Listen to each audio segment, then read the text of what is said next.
নৌকা বা ধানের শীষ দুই সাপের এক বিষ। নৌকা গেছে যে পথে ধানের শীষ যাবে সেই পথে, বা জিপ কেটে ফেলা হবে। এটা হচ্ছে সবচাইতে বেশি আলোচিত হয়েছে, যে আপনি এত বড় একজন নেতা হওয়া সত্ত্বেও এই ধরনের মন্তব্য করতে পারেন কিনা। কারণ আপনার অনেক যারা নেতাকর্মী আছে তারা যদি সত্যিই আপনার আদেশ মেনে চলে তাহলে কি পরিস্থিতি তৈরি হবে। প্রশ্ন উঠেছে নির্বাচনটা ফেব্রুয়ারিতে হবে না, টেনশনের জায়গাটা কোথায় সেটা বলছি। তার মানে জামাতের একটা ইস্যু আছে, যেহেতু বিএনপি পিআর পদ্ধতি মানে না, তার মানে ওইটাও একটা আনসলভড ইস্যু হিসেবে সামনে থাকবে। একই সাথে এনসিপি একেবারেই ফেব্রুয়ারিতে নির্বাচন মানে না। আজকে তাদের বক্তব্য পুরো স্পষ্ট হলো, কারণ অনেকদিন পর তারা তীব্র কণ্ঠে কোনো বক্তব্য দিলেন, কারণ বেশ কিছুদিন 5ই আগস্টের পর তাদের আমরা কোনো রকমের সাড়া পাচ্ছিলাম না। তার মানে তারা ফেব্রুয়ারিতে নির্বাচন চায় না, স্পষ্ট।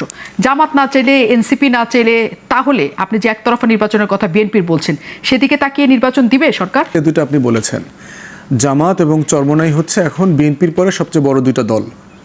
তারা যদি পিআরের বিষয়ে খুবই স্ট্রংলি থাকে যে আমরা সংসদে পিআর চাই, উচ্চকক্ষ ধরেন হচ্ছে না, একটাই সংসদ যেমনি আছে এমনি, এখানে পিআর হবে, এবং তারা যদি এই ইস্যুতে নির্বাচন বয়কট করে, এনসিপি নিম্নকক্ষে পিআর চায় নাই, তারা যদি সংস্কার এবং জুলাই সনদ বাস্তবায়নের পদ্ধতির ব্যাপারে তারা যদি অ্যাডামেন্ট থাকে, তাহলে আলটিমেটলি কি হচ্ছে, বিষয়টা কিন্তু একতরফার দিকে চলে যাবে।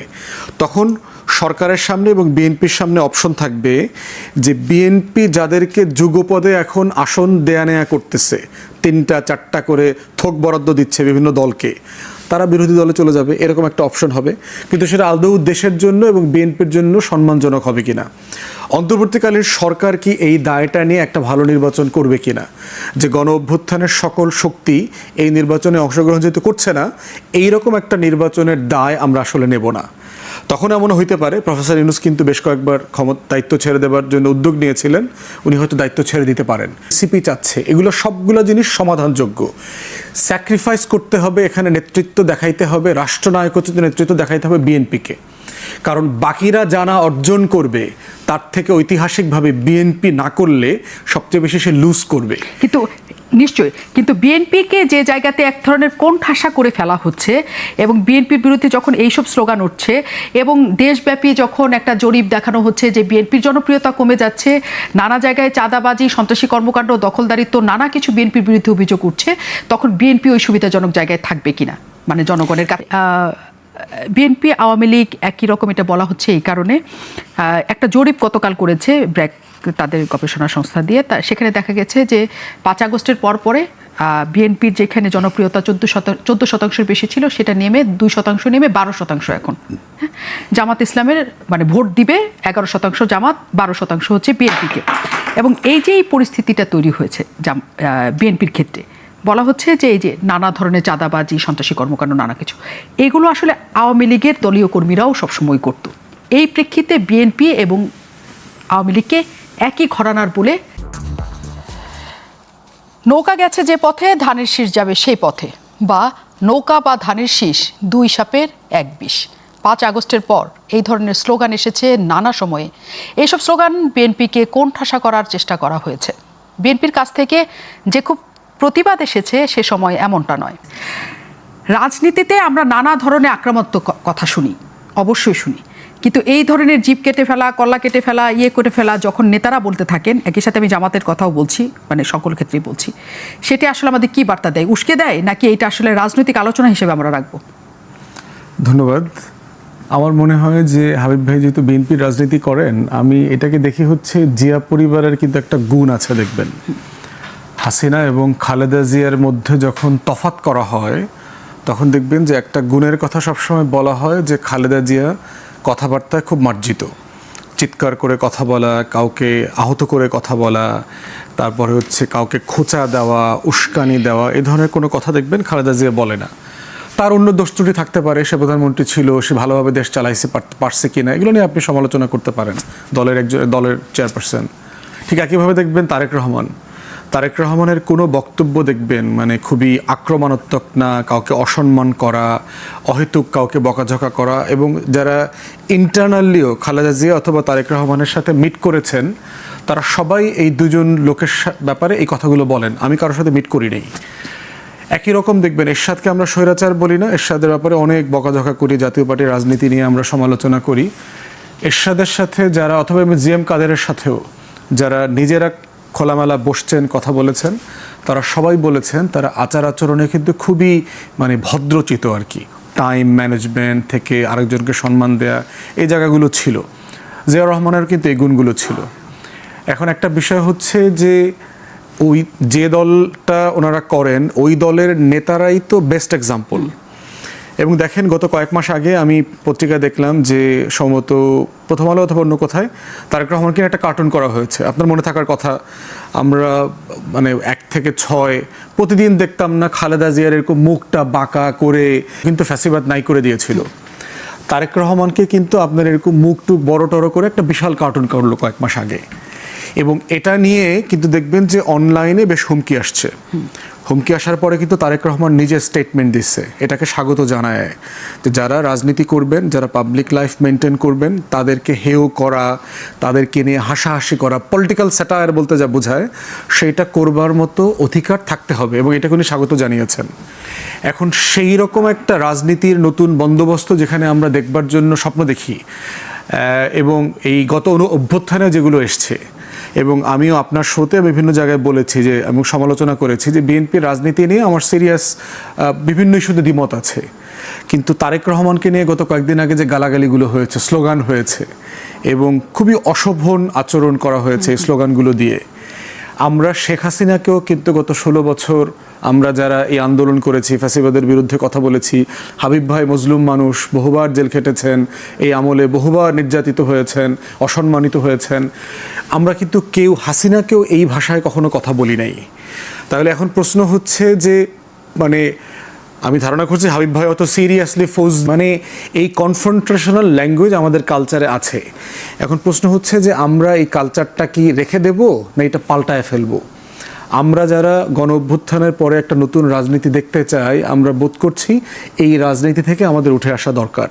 আরেকজনের পলিটিক্স নিয়ে সমালোচনা করা দরকার যে বিএনপির রাজনীতির কোন কোন জায়গাটা আমি ন্যায্য মনে করি না, বিএনপির চেয়ারপারসন অথবা অ্যাক্টিং চেয়ারপারসনের এই স্টেটমেন্টটা কেন ফ্যাকচুয়ালি কারেক্ট না অথবা ঠিক না।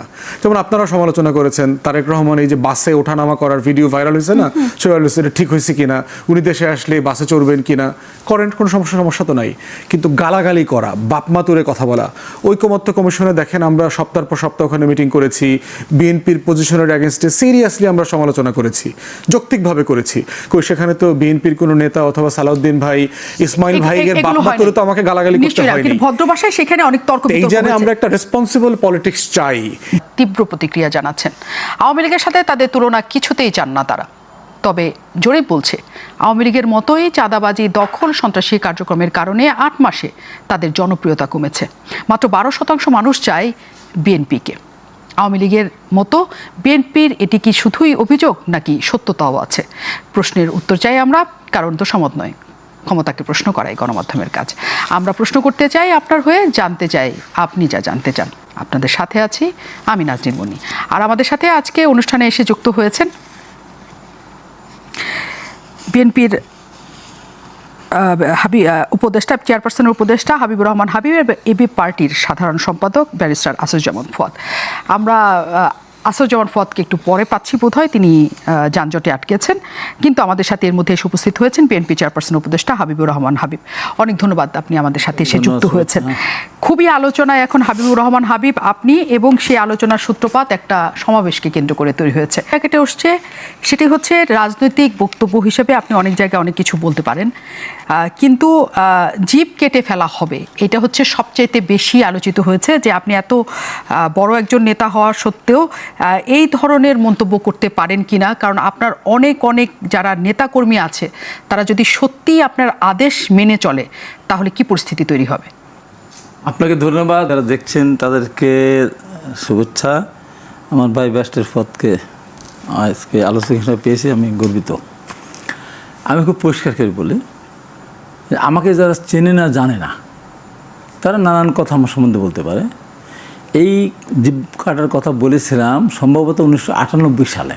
আচ্ছা, যখন ছাত্রদের প্রেসিডেন্ট তৎকালীন শহীদুদ্দিন চৌধুরী অ্যানিকে টিয়ার শেল মেরেছিল, এখনও দেখেন ওর এখানে গর্ত আছে। কিন্তু এই ঘটনাকে কেন্দ্র করে তৎকালীন আওয়ামী লীগের সরকারের স্বরাষ্ট্রমন্ত্রী, বীর মুক্তিযোদ্ধা, সেক্টর কমান্ডার বীর উত্তম, এতদিন এই কারণে দিলাম, আওয়ামী লীগের সময় সে যখন জাতীয় সংসদে দাঁড়িয়ে বললেন উনি যে ছাত্রদলের সভাপতি শহীদুদ্দিন চৌধুরী পুলিশকে কাটা রাইফেল দিয়ে গুলি করতে উদ্যত হয়েছিল, পুলিশ আত্মরক্ষার্থে টিয়ারশেল নিক্ষেপ করেছে।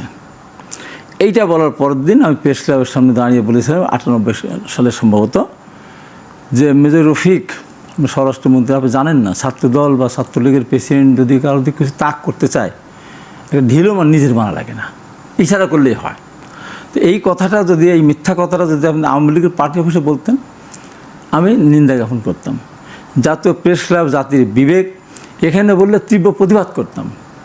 কিন্তু আপনি যেহেতু লক্ষ মানুষের জীবনের বিনিয়োগে মহান জাতীয় সংসদ, সেখানে দাঁড়িয়ে এত বড় মিথ্যাচার আপনি করেছেন, সেই জন্য আপনার এই মিথ্যাচারের একমাত্র শাস্তি আপনার দিব্যাটা কেটে কালো কুত্তা দিয়ে খাওয়াই দেওয়া। 98 সালে বলেছি। তারপর সমস্ত পত্রিকা আসার পরের দিন সকালবেলা তার কাছে পত্রিকা গিয়েছে, আমার বিরুদ্ধে ব্যবস্থা নেওয়ার জন্য বলেছে। গেলাম, আমি জেলখানা থেকে বের হয়ে আসলাম 2024 সালের 21 এপ্রিল। বের আসার পর আহমেদ হোসেন আমার ওই প্রোগ্রামটা সাথে ছিল, পরে আরও পরে অনেকে ছিল, ওই দিন প্রথম জন ছিলেন। তাই বললাম, ম্যাডাম খালেদা জিয়াকে অন্যায়ভাবে সাজা দিয়েছিল ডক্টর আখতারুজ্জামান। পৃথিবীর কোনো আদালত বেগম খালেদাকে 1 সেকেন্ডও শাস্তি দেওয়ার মতো কোনো উপকরণ ছিল না ওর ভিতরে। তাই আমি ওনার বিরুদ্ধে বক্তব্য দিয়ে আমি কারাগারে গিয়েছিলাম। মহামান্য আদালত জিজ্ঞাসা করেছিল, আপনার বক্তব্য কি ব্যাপার বলেন, শপথ বাক্য করেন। শপথ বাক্য করে বলছে, সব কথা আমি বলেছি। আবারও ঘোষণা করছি, আবারও যদি দেশনেত্রী বেগম খালেদা জিয়া, তারেক রহমান এবং জুবাইর রহমানের নামে যদি এই ধরনের কোনো সাজা কোনো বিচারক দেয়, আমি বলবো কথা, এরকম কথা তাতে 100 বছর জেল আমি করা করি না। তারপরে আমি জেলখানা ফিরে আসার পরে ওই টকশোতে বললাম যে আমি জেলখানায় গিয়ে সলিমুল হক কামালের কাছ থেকে পরিপূর্ণ এটা আমি পড়েছি রায়, কোথাও বেগম খালেদা জিয়াকে সাজা দেওয়ার মতো কোনো উপকরণ নেই। তারপরে আমি বলছি, চ্যালেঞ্জ করে বলছি, যদি কেউ প্রমাণ করতে পারে যে বেগম খালেদা জিয়া এতিমের টাকা আত্মসাৎ করেছেন, তাহলে কেউ উন্মুক্ত তরবারি নিয়ে এসে আমার শরীর থেকে মাথাটা নামিয়ে দিক এক কোপে, অথবা ইলেকট্রিক করার দিয়ে আমার গর্দানটা কেটে দেওয়া হোক বলেছিলাম। এখন থেকে আজ এরপর যদি কেউ বলে বেগম খালেদা জিয়া এতিমের টাকা আত্মসাৎ করেছে, তার জিব্বাটাকে কেটে দেওয়া হবে। কোন আমল? আওয়ামী লীগের আমল। কার সামনে? আওয়ামী লীগের এমপি, 5 বারের সাংগঠনিক সম্পাদক। তা আমি আহমেদ হোসেন বলছে, আমিও আমার বলেন না, আপনি বলেন বেগম খালেদা জিয়া এতিমের টাকা আত্মসাৎ করেছে, দেখেন আপনি জিব্বাটা থাকবে না। আওয়ামী লীগ আর একজন এমপি, একজন নেতা আমার সামনে আর এই কথা উচ্চারণ দিতে করেনি যে বেগম খালেদা এতিমের টাকা আত্মসাৎ করেছে। সেই আমি যেটা বললেন, এত কষ্ট করলাম, রিমান্ডে গেলাম, বারবার কারাগারে গেলাম। আমার ছোটো ভাই বুদ্ধুকে আমাকে না পেয়ে প্রতিদিন ইলেকট্রিক শক দিত। এই যে টুকু থেকে শুরু করে সিনিয়র নেতারা আমরা কতবার ছেড়ে গেলাম, লক্ষ লক্ষ মামলা খেলাম। আমাদের শহীদ হয়েছে সবচেয়ে বেশি, আমরা হাজার হাজার মানুষ, আমাদের শত শত গুম, হাজার আহত হয়েছে। আমাদেরকে বলে নৌকা ধানের শীষ, 2 সাপের একই বিষ। এটা আমি মানতে পারবো? এটা আমি মানতে পারি? সেই জন্য আমি বলেছি, আমি কারোর নাম বলি নাই, যে বলবে তার। এখনও বলছি, আমার সাথে এই মুহূর্তে আওয়ামী লীগের নৌকার সাথে ধানের শীষের তুলনা যে করবে, এই কথা যে বলবে, আমার কথা ওইটাই থাকবে। কিন্তু এটা আপনি মনে করেন না? আপনি যদি পরপরও বলে থাকেন, বলছি না। হ্যাঁ, এরপর দেখেন জামাতের আমির শফিকুর রহমান কি বললেন, আমাদের দিকে যদি কেউ আঙ্গুল তুলে, তার জিব্বাটা ডান হাত না বাম হাতের আঙ্গুলতে টেনে খুলে ফেলে দেবো। আমি যদি 1 টন অপরাধ করি, ওনার অপরাধ 1000 টন। আমি তো কাটতে চেয়েছি, দ্বিতীয় ডান হাত না বাম হাতের আঙ্গুলতে জিব্বাটা টেনে খুলে ফেলে দেবো। অপরাধ কার বেশি? তারপরে মাসুদ, ডাক্তার মাসুদ যে সেই বক্তৃতা দেন, উনি কী বললেন সেদিন, গিনিস বুকে নাম উঠছে বাংলাদেশের নাম, আরেকটা নাম উঠবে বাংলাদেশের একটা বাংলাদেশ জাতীয় দল। পৃথিবীর দেশে দেশে সরকার বিরোধী আন্দোলন করে বিরোধী দলরা, রাষ্ট্রীয় ক্ষমতা থাকে তার বিরুদ্ধে। একটা মাত্র দল বাংলাদেশে পৃথিবীতে যে ক্ষমতায় যাওয়ার আগেই তার পতনের জন্য সারা বাংলাদেশের সমস্ত রাজনৈতিক দলগুলো ঐক্যবদ্ধ হয়েছে। তাই বলছে বিএনপিকে মাপ চাইতে হবে। বিএনপি মাপ না চায়, তাহলে আওয়ামী লীগ 5ই আগস্ট দেশ ছেড়ে পালিয়েছে, বিএনপিকেও এই দেশ ছেড়ে পালিয়ে যেতে হবে। তারপরে বলা হয়েছে, আমাদের পাবনায় স্থানীয় আমির বলেছে যারা, বিএনপি একটা সন্ত্রাসী সংগঠন। এরপরেও কি আমার ওপর একটা বড় কিছু হয়ে গেল? বড় হলো আমারটা। উনি যতদিন আসবেন না ততদিন আমি কারাগারে থাকবো। উনি যদি নাই আসেন, তার শাস্তি যদি মৃত্যুদণ্ড হয়, আমার পরিবার কোনো আপত্তি করবে না। আমি মৃত্যুদণ্ড নিয়ে, ফাঁসির রায় নিয়ে আমি পৃথিবী থেকে চলে যাব, দেশটা যেন কলঙ্কিত না হয়। শেষ করে দিই। এইটা বলার পরে আমি ওই 7টা-8টার সময় তো 71 টেলিভিশন হয়, আপনি দেখেন ওই দিন রাত্রে 1:30 থেকে পুনঃপ্রচার হয়, যেটা ওই পুনঃপ্রচার কিন্তু হয়নি। আমি দেখার জন্য বলেছিলাম, শেষ হলো যখন আবার ওই অনুষ্ঠান সময় পার, তখন আমি 71 কী ব্যাপার ভাই, আপনারা আমার এই পুনঃপ্রচারটা না দেখানোর জন্য টেলিভিশন বন্ধুরা কত লক্ষ টাকা লস করলেন, বন্ধুকে দিয়েছিল। এবং দেখেন আমি পরের দিন সময় টেলিভিশনে গেলাম, গিয়ে আমি আনিসুল হককে এই কথা বললাম যে আপনি আনিসুল হক সাহেব তো, আপনি বাংলাদেশের প্রখ্যাত আইনজীবী সিরাজুল হক সাহেবের আপনি সন্তান। আপনার বাবা শুধুমাত্র টাকার জন্য স্বৈরশাসক এরশাদের আইনজীবী নিয়োজিত হয়েছিলেন, আওয়ামী লীগের প্রেসিডেন্টের মতো গুরুত্বপূর্ণ পদ থেকে রিজাইন করে। আপনি তা শুনতেন না? আপনি একটা মহা দুর্নীতিবাজ। আপনি যদি দুর্নীতিবাজ না হন, আমাকে কিন্তু ধরে নিয়ে যান। বড় কিছু হলো, এটা বড় কিছু হলো আজকে যদি যে বলবে তার। এবং দেখেন, না আমাকে প্রশ্নটা করতে দেন। না? যদি সত্যি আপনার কোনো নেতাকর্মী এই কথা বলার জন্য বা বিএনপির বিরোধিতা করার জন্য যদি সত্যি কারোর জিহ্বা কেটে নিয়ে আসে, আপনি কি খুশি হবেন? আমি তো খুশি হব, বাংলা হলে আমার নামে হবে। কেন বলবে এটা আমার সাথে? কেন আপনি কি মনে করেন এটা এক ধরনের সন্ত্রাস? কোনো ধরনের সন্ত্রাস না। এই দেখেন, আচ্ছা, এটা কত বড় মিথ্যাচার করে দেখেন। আচ্ছা, মিথ্যাচারের প্রসঙ্গটা আমি আসি, আপনার কাছ থেকে আমি এই পয়েন্টটা নিয়ে আমি আসছি, আবারও নিশ্চয়ই আসবো। আমাদের সাথে আসাদুজ্জামান ফুয়াদ যুক্ত হয়েছেন, ব্যারিস্টার, তিনি এবি পার্টির সাধারণ সম্পাদক। অনেক ধন্যবাদ, আপনি আমাদের সাথে যুক্ত হয়েছেন। জামাত ইসলামের কথা এখানে এসছে এবং এখনো পর্যন্ত হাবিবুর রহমান হাবিব তার স্ট্যান্ডে একদম শক্ত। আপনি নিশ্চয়ই দেখেছেন যে তিনি এটা আসলে কেউ করলে তার মনে হবে না যে এটা ভুল কিছু হয়েছে। হয়তো হাবিব ভাই কোনো ফৌজদারি অর্থে অথবা নেতাকর্মীদের উস্কে দেওয়ার জন্য এটা বলেন নাই। উনি বলেছেন যে আমাদেরকে অপমান কেন করবে, ছোট ছোট ছেলেমেয়েরা রাজনীতি করছে, তাদেরও দোষ আছে, আপনি কেন খোঁচা দিচ্ছেন? সিনিয়র পলিটিশিয়ানকে তো সিনিয়র পলিটিশিয়ানের সম্মানের জায়গাটা রাখতে হবে, তাকে তার সম্মানের জায়গাটা রেখে তারপর তার দলের সমালোচনা করেন। হাবিব ভাইয়ের সাথে অনেক টকশোতে আমরা দ্বিমত করি না, প্রচুর দ্বিমত করেছি, কিন্তু কাউকে তো বকাঝকা করতে হয়। আমি সেই জায়গাটাই বলছি, যেহেতু হাবিবুর রহমান হাবিব এখানে একটা তীব্র প্রতিক্রিয়া জানাচ্ছেন, কারণ উনি এই প্রসঙ্গে ভীষণ হার্ট হচ্ছেন, বা তার দলের যে 2 সাপের 1 বিষ কেন সেটা বলবে, কারণ আওয়ামী লীগের সাথে আমাকে কেন তুলনা করবে, সেটাই উনি তো বলছেন। এখন এখানে প্রশ্ন আসছে কেন এই স্লোগানটা আসলো। আমরা তো 5 তারিখের পর থেকে মোটামুটি 2 দলকে মুদ্রার এপিট ওপিট যেমন বলতে দেখছি, নৌকা যেদিকে যাবে ধানের শীর্ষে দিকে যাবে সেটা বলতে শুনছি, 2 সাপের 1 বিষ, মানে কেন, মানে এটা কেন, এটা কি মাইনাস? এটা তো এটা গণতন্ত্র। দেখেন, একটা হলো ব্যক্তিকে গালি দেওয়া, যেমন ধরেন ব্যক্তি খালেদা জিয়াকে যদি আপনি স্ল্যাং বলেন, তারেক রহমানকে যদি আপনি স্ল্যাং বলেন, অথবা যে কোনো রাজনৈতিক নেতাকে আপনি যদি স্ল্যাং বলেন, এইটা অ্যাকসেপ্টেবল না। কিন্তু দলের পলিটিক্সকে স্যাটায়ার করার তো রাইট থাকতে হবে, এটা তো গণতন্ত্র। গণতন্ত্র মানেই হচ্ছে, আমাকে আপনি দেখবেন দিনে রাতে হাজার হাজার কমেন্টে রাজাকারের বাচ্চা বলে, পাকিস্তানে ফিরে যেতে বলতেছে, দালাল বলতেছে, আরও যত আছে, ছবি এডিট করে এইটা সেটা বানাচ্ছে, মেয়েদের সাথে ছবি এডিট করে বানাচ্ছে। গণতন্ত্র অনলাইন মানে হচ্ছে পাবলিক লাইফ যখন আপনি করতে আসবেন, আপনাকে এটা ফেস করার মানসিকতা থাকতে হবে।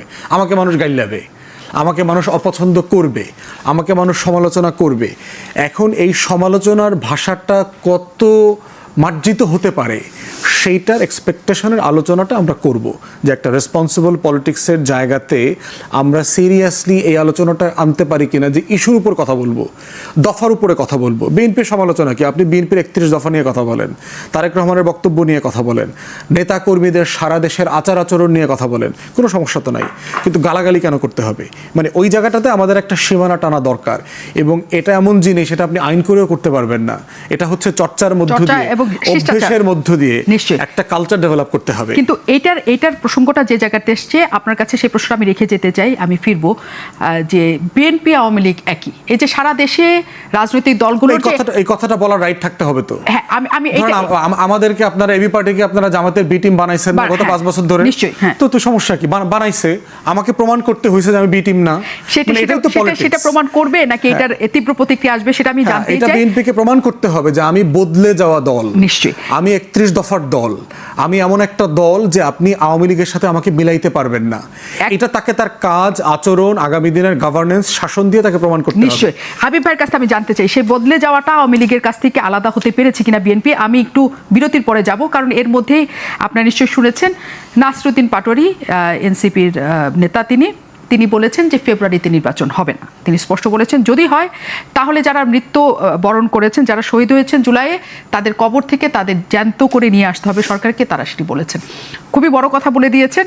কেন এই কথা আসছে, মানে কেন আওয়ামী লীগ এবং বিএনপি আলাদা? মোটা দাগে আমাকে 3টা পয়েন্ট বলেন।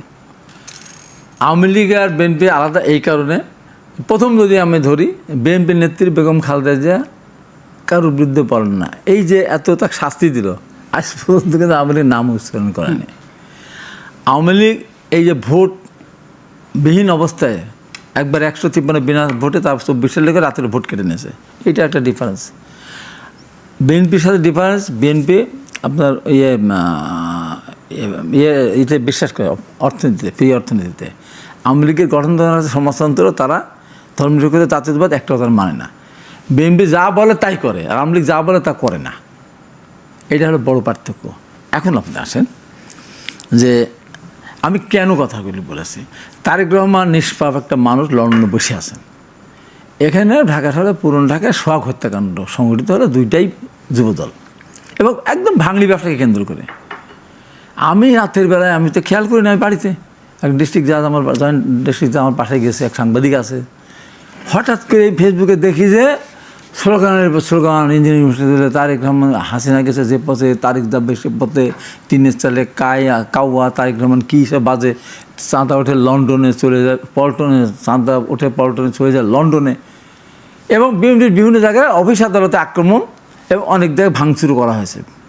বিল্ডুর কেন, কারণ কি, কারণটা কি? ওই রাত্রিবেলায় তারপরেই মানে বিএনপিকে অবাঞ্ছিত ঘোষণা করে। আমি রাতের ভয়ে আমার লোকজন ওই রাতের বেলায় আমি 2:30টায় এক সাংবাদিক আমার পাশে ছিল, সে তার পেজ থেকে আমি তাকে করলাম যে কী হয়েছে থেকে এখানে বিএনপির এখন দায়টা কোথা থেকে আসলো। তারপর দিন তারেক রহমান উনি পরিষ্কার করে বললেন যে ঘটনা যেই ঘটাক তাকে দল থেকে বহিষ্কার করতে হবে এবং তাকে ধরে দিতে হবে, এবং কোনো বিএনপির আইনজীবীরা সেখানে তার পক্ষ নিতে পারবে না। তারপরও এই মাসুদ বলে ফেললো যে বিএনপিকে মাফ চাইতে হবে, তখন আওয়ামী লীগের দেশটা বিতাড়িত। কোন কারণটা কি? এই যে গেল। এখন দেখেন যে তারা যে কথাটা বললেন, আরে এইসব বাচ্চা ছেলেবেলাকে জিয়া রহমান কেটেছে খাল, এরশাদের লাঙ্গল, আওয়ামী লীগের কি একটা বিচ্ছির একটা কথা। এরাই বলেছে ম্যাডাম খালেদা শাড়ি কাকে দিবে, তারপর তার গহনা কাকে ভাগ করে নিচ্ছে। কোন বিনা অপরাধে এই কাজগুলো যদি বলে, আমরা এত কষ্ট করার পর, এই দেখেন জয়দেবপুরে মারা গেল। আপনার কি মনে হয় না যে এগুলো আসলে, যেটা ফতবে বলছিলেন, যেগুলো একটা রাজনৈতিক কথা, রাজনৈতিক স্লোগান? বা আমি আজকে বলতেছি, এই যে জয়দেবপুরে একজন সাংবাদিক গলাগড় হত্যা করলো, সারজিদ আলম পোস্ট দিয়ে দিল বিএনপিটা করেছে, তারপর তো এখন মামলা হয়েছে তার নাম। আমি আজকে বলতেছি গাজীপুরে আমি পরিষ্কার করে বলেছি যে 220 যারা নৌকার ধানের 201 তারকে দিব্যাটা কেটে দেয়। আমি সারজিদ আলমকে বলি নাই, আমি তো কাউকেই বলি নাই, যাকে যে বলবে তাকে। অথচ আমি কিন্তু ওই সময় আওয়ামী লীগের সময় স্বরাষ্ট্রমন্ত্রী সরাসরি তার নাম ধরে বলেছিলাম। এটা একটা গেল। এবং আমার পরশু দিনে একটা বক্তব্য, 10 তারিখে একটা বক্তব্য, চাটমোহরে আমাদের হাসান দাফের তুহিন কৃষিবিদ, তাকেও আমরা 2 থেকে সরিয়ে চেয়ারম্যান সাহেবের নির্দেশ মতো 3-এ দেওয়া হয়েছে। আমি জেলার মধ্যে আহ্বায়ক, তাকে বুঝি ওখানে দেওয়া হয়েছে। ওখানে আমাদের একজন স্বতন্ত্র প্রার্থী হিসেবে দৌড়ায় বেড়াতে এসেছে, ধানসি করে। আমি দেখো চেয়ারম্যান সাহেব এখানে সরাসরি বলে দিয়েছেন আমাকে তার পক্ষে ইলেকশন করার জন্য, তুমি এগুলো করো না। আমি ঘরের মধ্যে জনসভা না, আমার কর্মী এবং একটা সম্মান দেওয়ার অনুষ্ঠান, আমি বললাম যে এত বছর আমরা নির্যাতিত হলাম, আমরা যদি বিএনপির নেতাকর্মীদেরকে বলি যে নৌকা তো নেই, যাই পারলে ভোট দিতে হবে, সেই নেতা বাড়িতে আসতে পারবে কিনা আমার সন্দেহ। কোন নেতা? বিএনপির নেতা। কার কারণে? বিএনপির কর্মীদের কারণে। বিএনপির কর্মীটা মানবে না, এত অত্যাচার মানবে না। এটাকে সারিজ আলম বলে ফেললো আমি নাকি বলেছি যে জামাতে ভোট দিলে, লালবেলা ভোট দিলে তার হাত পা ভেঙে দেওয়া হবে, আর বিএনপি ছাড়া কাউকে ভোট দেওয়া যাবে না। আমি আজকে আপনার অনুষ্ঠান থেকে বলছি 2টা, ওইটা আমি সারিজ আলমের উদ্দেশ্যে বল নেই, ওইটার সারিজ আলম আমার বিরুদ্ধে একটা পোস্ট দিয়েছে, এটা আমি বলছি এইটা যদি প্রত্যাহার না করে আমি কিন্তু মানহানি মামলা করব। আমি তো তাকে উদ্দেশ্য করে কিছু বলি নাই, আর ওইটা তো অসত্য কথা। আমি আমার কর্মীদেরকে আমার চেয়ারম্যান সাহেব যেহেতু 2 থেকে 3 নিয়ে গিয়ে দিয়েছেন, আমার সেই নেতা কৃষক দলের নেতা আন্দোলন সংগ্রামে সে সর্বাগ্যে ছিল, তার পক্ষে আমি কি বলতে পারবো না আমার কথা? আমার কর্মীদের বলতে পারবো না যে যদি বিএনপির ধানেশের বাইরে ভোট দিতে বলে কোন নেতা, সে কিন্তু কর্মীদের কাছ থেকে বাড়ি যেতে পারো না। আমি জামাতের কথাও বলি না, জামাতের লোক ভোট দিতে ধানেশে দাঁড়িপাল্লা গেলে তাকেও মারতে যায়, কিছুই করতে চায় না। এই যে বিকৃত, আমি আজ পর্যন্ত একটা কথা কোনো দিন আমি কিন্তু বললেন, যেমন নাসিরউদ্দিন পাটোয়ারি বলেছেন, আজকে আপনি বললেন যে ভোট কোথায় দিবেন না, শহীদদের কবর থেকে উঠিয়ে নিয়ে আসা হবে। একা ওনারা দেশের মালিক, হতে দিবেন না কেন? এখন কতদিনই আপনাদের বিচার হবে, কতদিনই সংস্কার হবে আপনি বলেন? এই যে দেশটা কোথায় যাচ্ছে, দেশের অর্থনীতি কোথায় কোন দিকে যাচ্ছে? আজকে আমার অত্যন্ত, আমি তাকে একসাথে আমার ভালো সম্পর্ক, সালুদ্দিন সাহেব বললেন যে আমরা এই খাদের কিনার থেকে আমাদের অর্থনীতি ঘুরে নিয়ে আসছে। আমি তো একমত না। তো 1 বছর একটা ইনভেস্টমেন্ট আসে নাই, আমার নতুন কোনো প্রোডাকশন হচ্ছে না, তারা ঘুরে দাঁড়ালাম কোথা থেকে? রেমিটেন্স পাঠাচ্ছে। আমি কোনো ভারী যন্ত্রপাতি ইম্পোর্ট করছি না। ভারী যন্ত্র ইম্পোর্ট করলে আমার অবশ্যই রিজার্ভ কমে যেতে, এইটা তো উন্নতি না।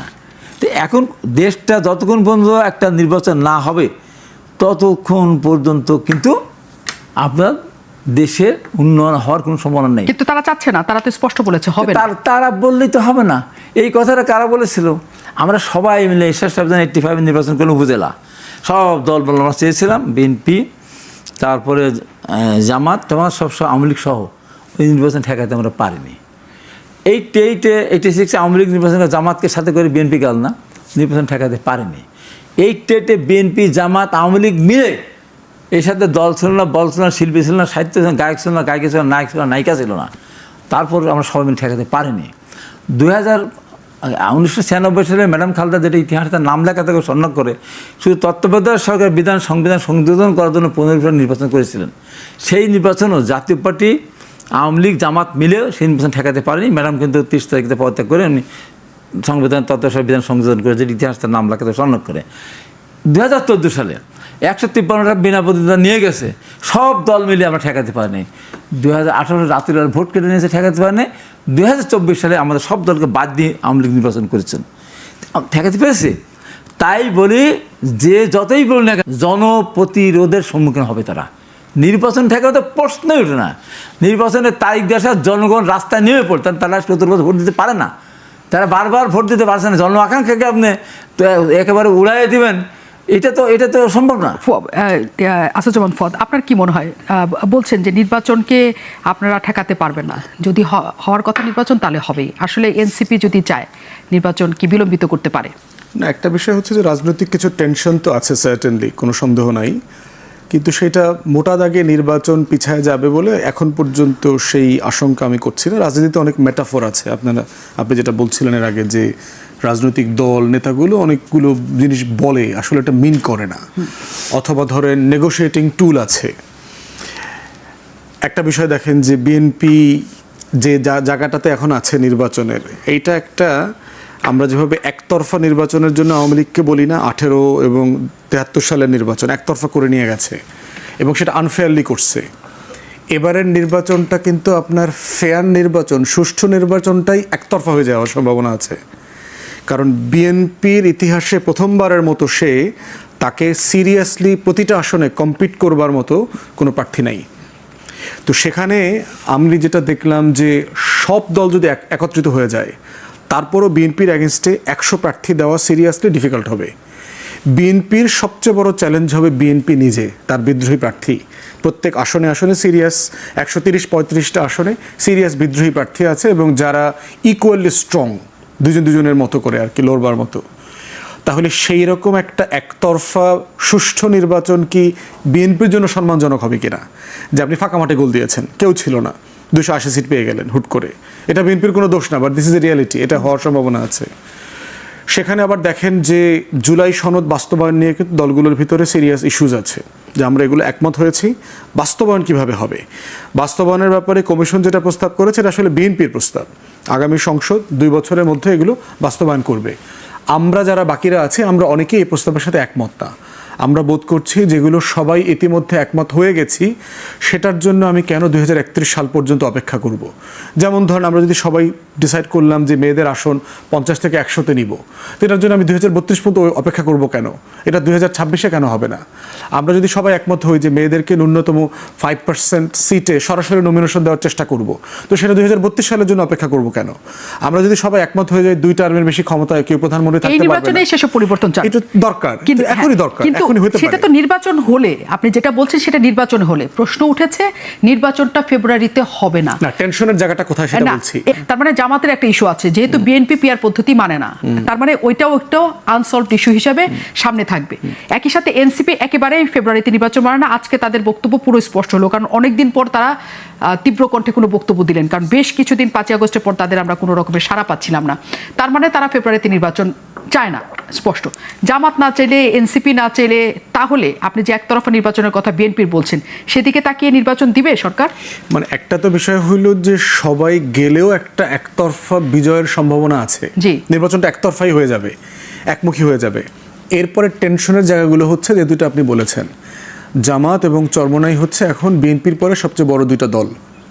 তারা যদি পিআরের বিষয়ে খুবই স্ট্রংলি থাকে যে আমরা সংসদে পিআর চাই, উচ্চকক্ষ ধরেন হচ্ছে না, একটাই সংসদ যেমনি আছে এমনি, এখানে পিআর হবে, এবং তারা যদি এই ইস্যুতে নির্বাচন বয়কট করে, এনসিপি নিম্নকক্ষে পিআর চায় নাই, তারা যদি সংস্কার এবং জুলাই সনদ বাস্তবায়নের পদ্ধতির ব্যাপারে তারা যদি অ্যাডামেন্ট থাকে, তাহলে আলটিমেটলি কি হচ্ছে, বিষয়টা কিন্তু একতরফার দিকে চলে যাবে।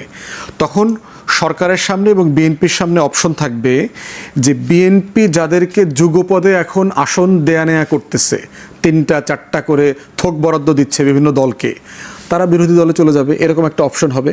কিন্তু সেটা আদৌ দেশের জন্য এবং বিএনপির জন্য সম্মানজনক হবে কিনা, অন্তর্বর্তীকালীন সরকার কি এই দায়টা নিয়ে একটা ভালো নির্বাচন করবে কিনা, যে গণ অভ্যুত্থানের সকল শক্তি এই নির্বাচনে অংশগ্রহণ যেহেতু করছে না, এইরকম একটা নির্বাচনের দায় আমরা আসলে নেব না। তখন এমনও হইতে পারে, প্রফেসর ইউনূস কিন্তু বেশ কয়েকবার দায়িত্ব ছেড়ে দেওয়ার জন্য উদ্যোগ নিয়েছিলেন, উনি হয়তো দায়িত্ব ছেড়ে দিতে পারেন, নির্বাচনকালীন একটা সরকার করে দিয়ে উনি আসলে বিদায় নিয়ে চলে যাবেন। সিপি চাচ্ছে এগুলো সবগুলো জিনিস সমাধানযোগ্য। স্যাক্রিফাইস করতে হবে, এখানে নেতৃত্ব দেখাইতে হবে, রাষ্ট্রনায়কোচিত নেতৃত্ব দেখাইতে হবে বিএনপিকে, কারণ বাকিরা জানা অর্জন করবে তার থেকে ঐতিহাসিকভাবে বিএনপি না করলে সবচেয়ে বেশি সে লুজ করবে। কিন্তু নিশ্চয়ই, কিন্তু বিএনপিকে যে জায়গাতে এক ধরনের কোণঠাসা করে ফেলা হচ্ছে, এবং বিএনপির বিরুদ্ধে যখন এইসব স্লোগান উঠছে, এবং দেশব্যাপী যখন একটা জরিপ দেখানো হচ্ছে যে বিএনপির জনপ্রিয়তা কমে যাচ্ছে, নানা জায়গায় চাঁদাবাজি, সন্ত্রাসী কর্মকাণ্ড, দখলদারিত্ব, নানা কিছু বিএনপির বিরুদ্ধে অভিযোগ উঠছে, তখন বিএনপি ওই সুবিধাজনক জায়গায় থাকবে কিনা, মানে জনগণের কাছে। বিএনপি আওয়ামী লীগ একই রকম, এটা বলা হচ্ছে এই কারণে, একটা জরিপ গতকাল করেছে ব্র্যাক, তাদের গবেষণা সংস্থা দিয়ে, সেখানে দেখা গেছে যে 5 আগস্টের পরে বিএনপির যেখানে জনপ্রিয়তা 14% বেশি ছিল, সেটা নেমে 2% নেমে 12% এখন। জামাত ইসলামের মানে ভোট দিবে 11% জামাত, 12% হচ্ছে বিএনপিকে। এবং এই যে এই পরিস্থিতিটা তৈরি হয়েছে বিএনপির ক্ষেত্রে, বলা হচ্ছে যে এই যে নানা ধরনের চাঁদাবাজি, সন্ত্রাসী কর্মকাণ্ড, নানা কিছু, এগুলো আসলে আওয়ামী লীগের দলীয় কর্মীরাও সবসময় করত। এই প্রেক্ষিতে বিএনপি এবং আওয়ামী লীগকে একই ঘরানার বলে এক ধরনের ট্যাগ দেওয়ার চেষ্টা করা হয়েছে। এই অন্তত এই প্রসঙ্গটাকে আপনি মানে প্রতিবাদ করতে চান? এটা যারাই জরিপ করেছে তাই যদি হয়, তাহলে তো এখন তো কারণ নির্বাচনে না আসার তো কথা বলো না, উচিত তো তাদের বিএনপিতে জনপ্রিয়তা নেই, তাই তো, জন কমে গেছে। এই দেশে যতগুলি রাজনৈতিক দল আছে, আমি বলতে চাই সব দলের প্রতি সম্মান দেখিয়ে বলতে চাই, বিএনপির প্রতিষ্ঠাতা কে? শহীদ জিয়া রহমান ধারাবাহিকভাবে কতগুলি কাজ করে গেছে, সে ক্ষমতা যেতে ছিল। আমরা একটা খাদ্য ঘাটতির দেশকে খাদ্যের সংসম্মতার জন্য বিদেশে চাল রপ্তানি শুরু করেছিল, গার্মেন্টস প্রতিষ্ঠা করে গেছেন, ম্যান পাওয়ার সৃষ্টি করে গেছেন, স্বাধীনতা পদক প্রবর্তন করেছেন, 21 পদক প্রবর্তন, তার করার কথা না। তারপরে এই যে 900 বিদ্যালয় স্থাপন করে মানুষের লেখাপড়ার ব্যবস্থা করেছেন, বেগম খালেদা দেশে 5,000 টাকা কিনে সুদ মাফ করেছেন, 10,000 টাকা কিনে সুদ মাফ করেছেন, খাদ্যের শিক্ষার বিনিময়ে খাদ্য কর্মসূচি বাস্তবায়ন করেছেন, উনি মেয়েদের অবৈতনিক শিক্ষা ব্যবস্থা চালু করেছেন, উপবৃত্তি দেওয়ার ব্যবস্থা করেছেন, এই যে বৈদেশিক কর্মসংস্থান মন্ত্রণালয় সৃষ্টি করেছেন, মুক্তিযোদ্ধা মন্ত্রণালয় সৃষ্টি করেছেন। আপনি নিশ্চয়ই দীর্ঘ রাজনৈতিক জীবনে এটা দেখেছেন, এই দেশের মানুষ অনেক ভালো কাজ যত না মনে রাখে, একটুখানি খারাপ কাজ তার চেয়ে বেশি মনে রাখে। বলি জি, খারাপ করে বিএনপি ধরেন 1 কোটি কর্মী আছে, জি, 1 কোটি কর্মীর ভিতরে যারা দুষ্টমি করছে, করে নাই একেবারে, তার না মানে চাঁদাবাজিটা কি দুষ্টমি বলতে চান? অনেকে চাঁদাবাজি শোনেন, চাঁদাবাজির ব্যাপারটা কোনটা জানেন?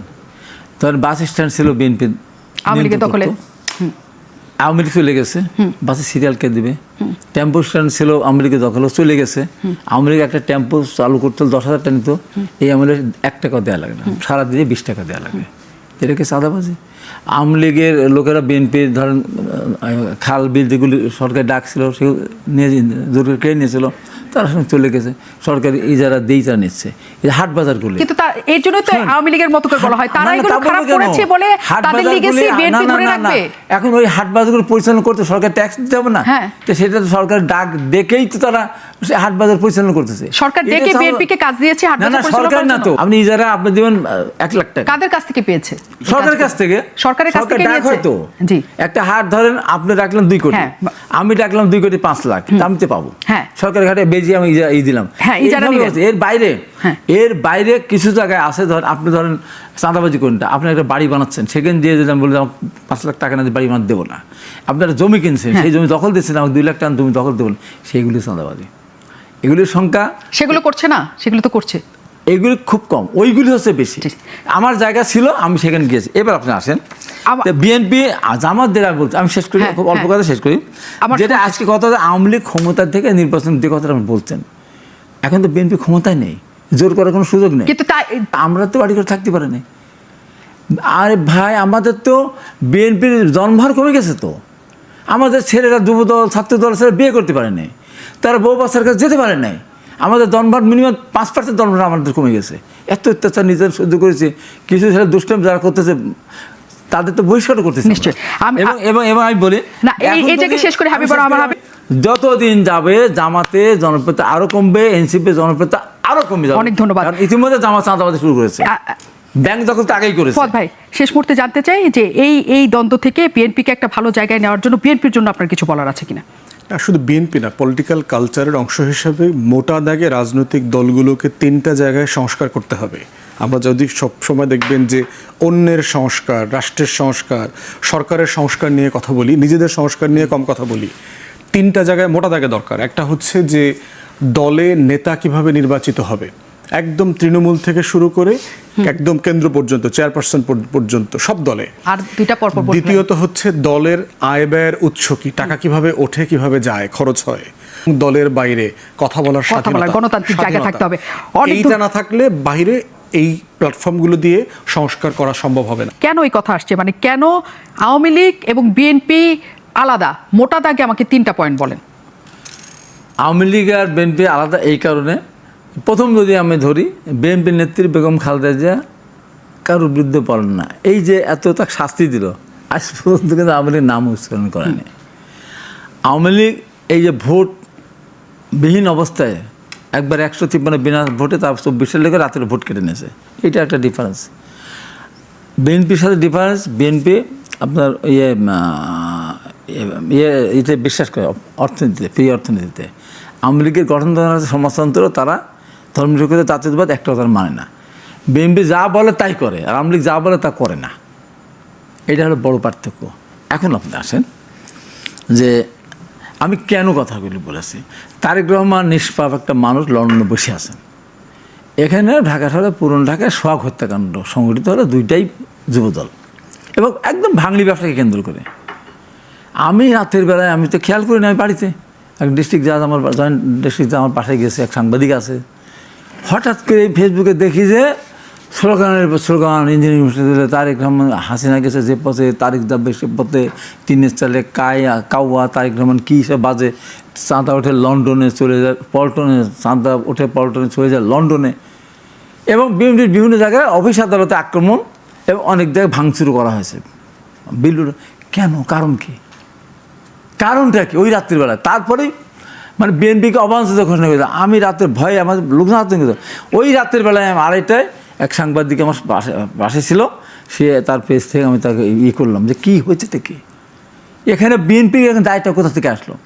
তারপর দিন তারেক রহমান উনি পরিষ্কার করে বললেন যে ঘটনা যেই ঘটাক তাকে দল থেকে বহিষ্কার করতে হবে এবং তাকে ধরে দিতে হবে, এবং কোনো বিএনপির আইনজীবীরা সেখানে তার পক্ষ নিতে পারবে না। তারপরেও এই মাসুদ বলে ফেললো যে বিএনপিকে মাফ চাইতে হবে, তখন আওয়ামী লীগের দেশটা বিতাড়িত। কোন কারণটা কি? এই যে কেন এখন দেখেন যে তারা যে কথাটা বললেন, আরে এইসব বাচ্চা ছেলেবেলাকে জিয়া রহমান কেটেছে খাল, এরশাদের লাঙ্গল, আওয়ামী লীগের ন, কি একটা বিচ্ছিরি একটা কথা। এরাই বলেছে ম্যাডাম খালেদা শাড়ি কাকে দিবে, তারপর তার গহনা কাকে ভাগ করে নিচ্ছে। কোন বিনা অপরাধে এই কাজগুলো যদি বলে, আমরা এত কষ্ট করার পর, এই দেখেন জয়দেবপুরে মারা গেল। তা আপনার কি মনে হয় না যে এগুলো আসলে, যেটা ফাদ ভাই বলছিলেন, যেগুলো একটা রাজনৈতিক কথা, রাজনৈতিক স্লোগান বা আমি আজকে বলতেছি, এই যে জয়দেবপুরে একজন সাংবাদিক গলাগড় হত্যা করলো, সার্জিস আলম পোস্ট দিয়ে দিল বিএনপিটা করেছে, তারপর তো এখন মামলা হয়েছে তার নাম। আমি আজকে বলতেছি গাজীপুরে আমি পরিষ্কার করে বলেছি যে 200 এক বিশ যারা নৌকার ধানের 201 তারকে দিব্যাটা কেটে দেয়। আমি সার্জিস আলমকে বলি নাই, আমি কাউকেই বলি নাই, যাকে যে বলবে তাকে। অথচ আমি কিন্তু ওই সময় আওয়ামী লীগের সময় স্বরাষ্ট্রমন্ত্রী সরাসরি তার নাম ধরে বলেছিলাম। এটা একটা গেল। এবং আমার পরশু দিনে একটা বক্তব্য, 10 তারিখে একটা বক্তব্য, চাটমোহরে আমাদের হাসান দাফের তুহিন কৃষিবিদ, তাকেও আমরা 2 থেকে সরিয়ে চেয়ারম্যান সাহেবের নির্দেশ মতো 3-এ দেওয়া হয়েছে। আমি জেলা আহ্বায়ক, তাকে বুঝি ওখানে দেওয়া হয়েছে। ওখানে আমাদের একজন স্বতন্ত্র প্রার্থী হিসেবে দৌড়ায় বেড়াতে এসেছে, ধানসি করে। আমি দেখো চেয়ারম্যান সাহেব এখানে সরাসরি বলে দিয়েছেন আমাকে তার পক্ষে ইলেকশন করার জন্য, তুমি এগুলো করো না।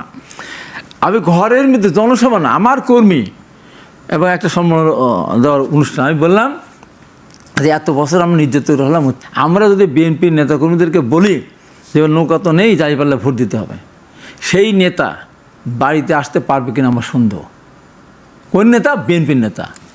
কার কারণে? বিএনপির কর্মীদের কারণে। বিএনপির কর্মীটা মানবে না, এত অত্যাচার মানবে না। এটাকে সার্জিস আলম বলে ফেললো আমি নাকি বলেছি যে জামাতে ভোট দিলে, লালবেলা ভোট দিলে তার হাত পা ভেঙে দেওয়া হবে, আর বিএনপি ছাড়া কাউকে ভোট দেওয়া যাবে না। আমি আজকে আপনার অনুষ্ঠান থেকে বলছি 2টা, ওইটা আমি সার্জিস আলমের উদ্দেশ্যে বল নাই, ওইটার সার্জিস আলম আমার বিরুদ্ধে একটা পোস্ট দিয়েছে, এটা আমি বলছি এটা যদি প্রত্যাহার না করে আমি কিন্তু মানহানি মামলা করব। আমি তো তাকে উদ্দেশ্য করে কিছু বলি নাই, আর ওইটা তো অসত্য কথা।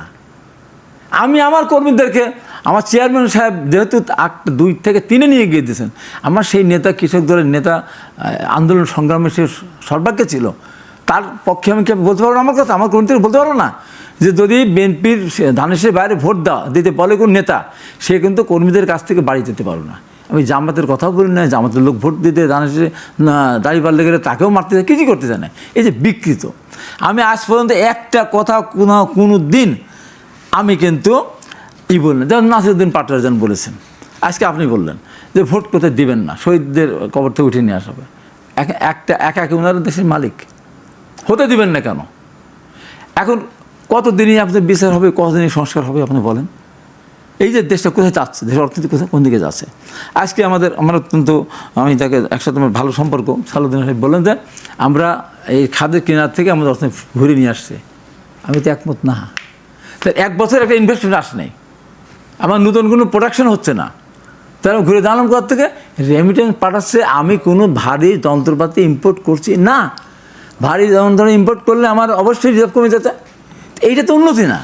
তো এখন দেশটা যতক্ষণ পর্যন্ত একটা নির্বাচন না হবে ততক্ষণ পর্যন্ত কিন্তু আপনার দেশের উন্নয়ন হওয়ার কোনো সম্ভাবনা নেই। কিন্তু তারা চাচ্ছে না, তারা তো স্পষ্ট বলেছে হবে না। তারা বললেই তো হবে না। এই কথাটা কারা বলেছিল? আমরা সবাই মিলে 85 নির্বাচন করলে উপজেলা সব দল বল আমরা চেয়েছিলাম, বিএনপি, তারপরে জামাত সব আওয়ামী লীগ সহ ওই নির্বাচন ঠেকাতে আমরা পারিনি। 86 আওয়ামী লীগ নির্বাচন জামাতকে সাথে করে বিএনপি গেল না, নির্বাচন ঠেকাতে পারেনি।